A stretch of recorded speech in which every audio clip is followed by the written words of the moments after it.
Hey, what's going on? Talk Raps with Adonde. I gotta say, thank you so much for helping me reach that 300 mark subscribers yesterday. Thank you so much once again. I could not have done it without some of you who have been watching. The ones who have not watched my videos but still subscribed, thank you still for helping me reach this goal.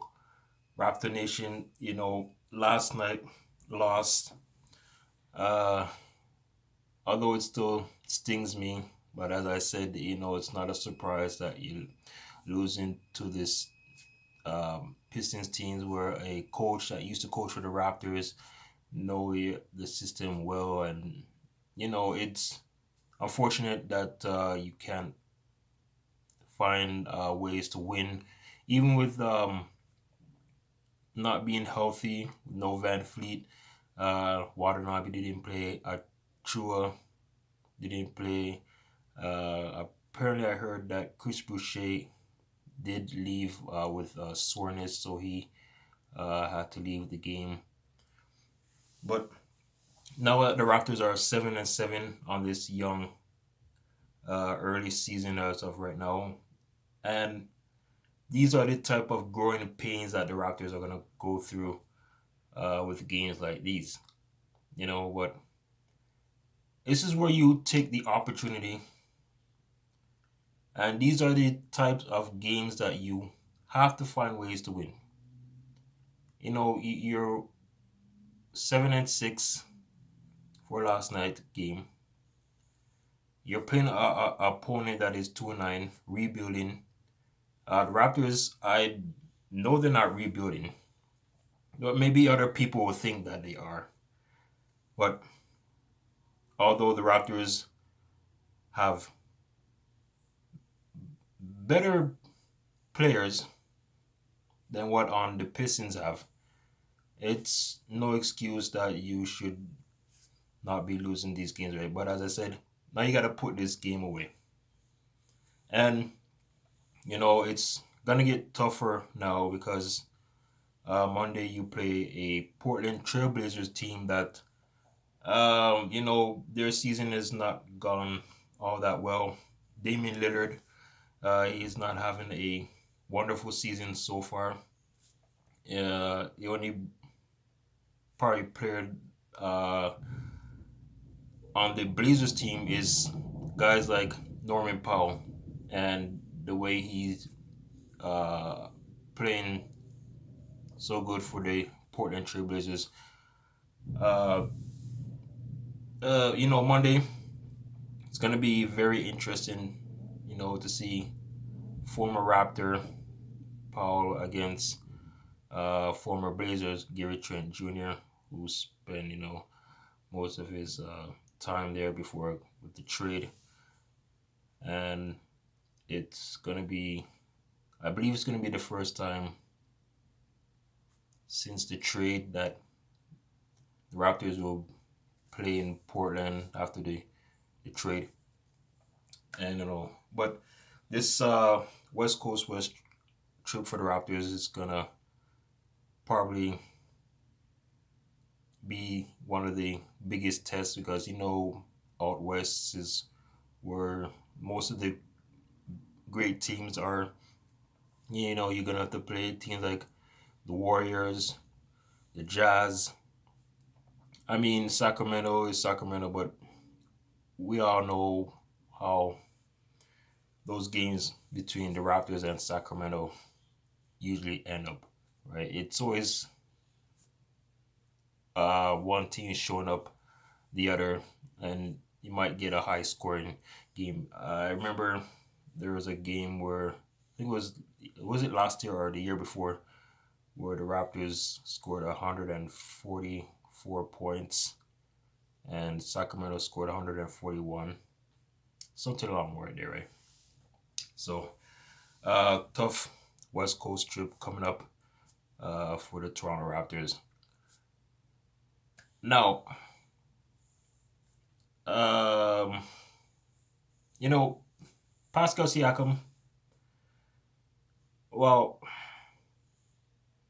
Now, I don't want to get too what's the word I'm looking for? I don't want to be so harsh and put this guy down. You know, you Raptor fans. I know most of us Raptor fans are. We're very energetic. We show compassion towards if a player is playing good or he's not playing good and all this. And last night, the 25 points that he scored in his third game in the starting lineup, it shows to me that it's gonna take a lot of progress and a lot of well, a lot of patience, right, with Pascal Siakam. And you know, I was in a live stream last night, and all of these comments, talking about Pascal should be gone. Pascal doesn't belong on this team because he can't play up to the with the pressure being on him. And folks, I'm gonna tell you something. Pascal Siakam is not going anywhere soon. He's not going anywhere anytime soon. I mean, he signed that big contract, that 4 year. Trying to remember how much it was. Contract, was it 80 million? I believe 80 million or something like that. And you know, trying to find a deal to make with Pascal Siakam, it's not easy. It's not easy. I mean, not saying it's not easy for if we were, general manager of this Raptors team, but even though you want to make a trade for Pascal Siakam, you gotta look to see who you're getting back. Okay. Now I don't want to trade this guy for some bench piece player, and you know we get Raptors get fleeced out of the deal, and so I don't want to see that, right? So I'm just saying this, please, folks. I understand it's hard to watch, especially that he's just coming off a injury. He To me, it's still like he still needs more time to get into the groove, get more. I know the 25 points, the most he scored in his third game back of the season. And although the Raptors are 0-3 with him being in the starting lineup, I was thinking. Now I know this is a bad idea, and look, I'm not the coach, but maybe for one game, just try for one game. If Nurse would like to do this, play him off the bench. Now, you play him off the bench. Now, who do you start? Now, that's the problem. That's going to be the problem. So, unless you start with Vanvleet, Gary Trent Jr., your backcourt, Ananobi, and Barnes, and either Cambridge or Precious Achua at the five, and then have Pascal coming off the bench. But I know that's not going to happen. Siakam, would he like to come off the bench? I mean, if it would help the team, start getting momentum of winning games. If he does, I don't know how he will feel about that, but that's just my suggestion, right? my suggestion. But I'm pretty sure that's not gonna happen. All right. Uh, Now I want to talk about. Look, I know it's early, 14 games in, and I like All Stars. Now, I know for sure, you're gonna have your rookie, sophomore, and against what is it uh the sophomores versus the someone help me over here. I can't remember, but I know for sure that Scotty Barnes will definitely be a All Star um, member. No, that's only if doesn't get injured and his numbers doesn't drop and he continues playing well like he's been doing throughout the season. And look, Scotty Barnes has been leading most every Raptor, every rookie category, points and blocks and other stats, where for a number fourth pick doing all of this is amazing, you know. And I know a lot of people uh, with doing Raptor videos, they've been talking about how impressed uh, Scotty Barnes has been doing so far. I've talked about it, not really in a video like I'm doing right now. I talked about like one of his games where he scored, I believe, 26 points, and how well this guy's been doing. Now, the other All Star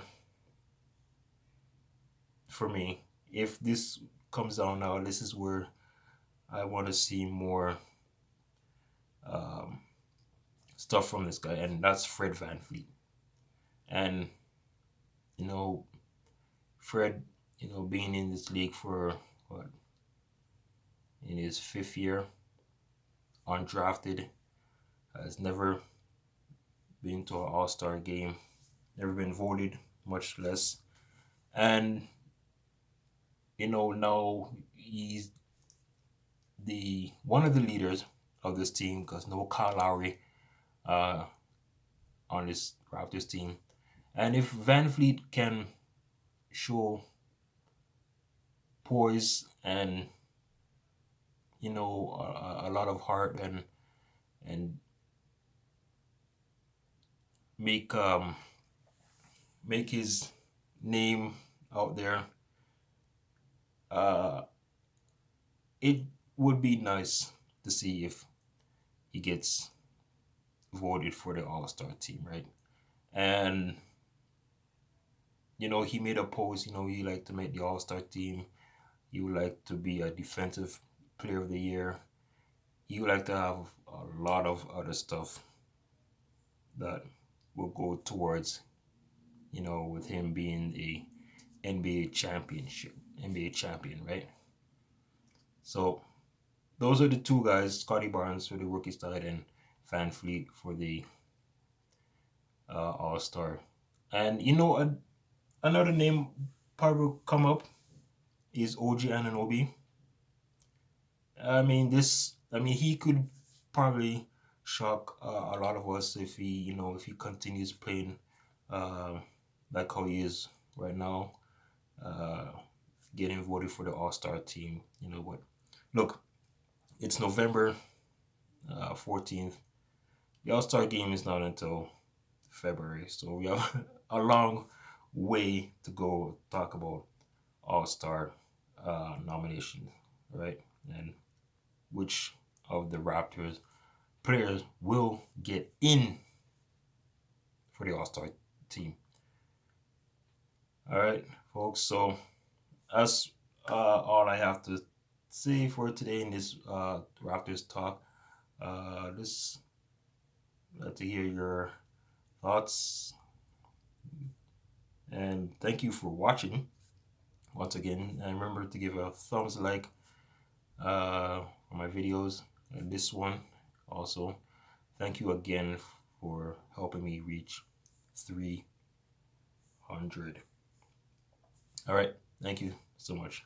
Take care. And I'll see you either after Monday night or Tuesday morning because the game against Portland starts at after 10. And I don't know if I'm going to be uh, still awake to make a post game reaction like early in the morning where I'm probably sleeping, right? Take care, guys. Have a nice day.